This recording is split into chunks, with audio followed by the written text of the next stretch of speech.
Well, Classic Dirt is now up to number 12. It's been running since 2000 was the first event.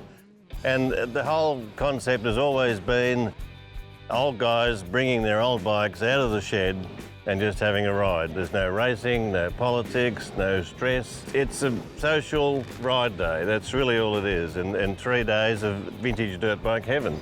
When the first event started, it was in a paddock and there was 2 round ovals, and that was it. And since then, it's grown to have a pre-90 motocross track, a separate pre-78 motocross track, enduro loops with easy and hard options. There's a grass flat track, there's a trials area. It just caters for everybody. It doesn't matter what type of vintage dirt bike you've got.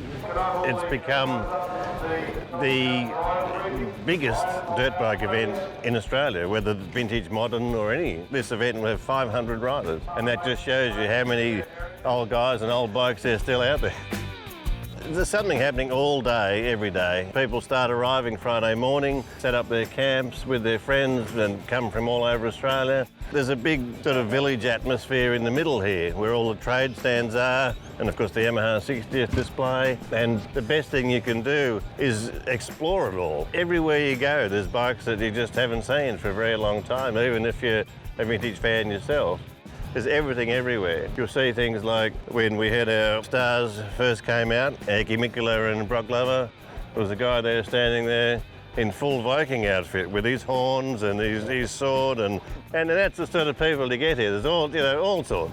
Okay, now obviously we're sponsored by Yamaha this year and they're celebrating their 60th anniversary, and they have been able to get Heikki Mikkola and Brock Glover out here, and it's just amazing. Tell us about that. It's always been a bit of a surprise for us in the end who it was, and you can't really ask for more than someone who's a 4-time world champion in the case of Heikki, and Brock Glover, literally the winningest Yamaha rider in the US. The crowd yesterday, I spoke to people that said, literally, and I took Heikki's hand and I'm still in awe. Yeah, still nervous half an hour later.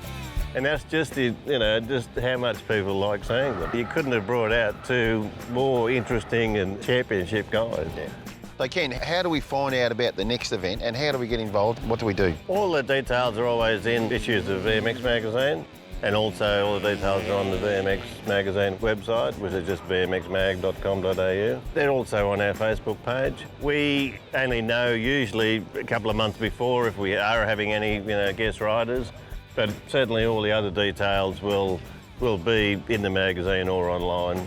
And not only do we have international riders come to the event, you also have your Australian legends like Anthony Gunter, Stephen Gall, Craig Dack, Mike Lamb, it goes on, James Deacon, Jeff Bellard, it goes on. All the legends come here and it's quite amazing. Indeed. I mean, they enjoy meeting up with everybody just like all the regular riders do.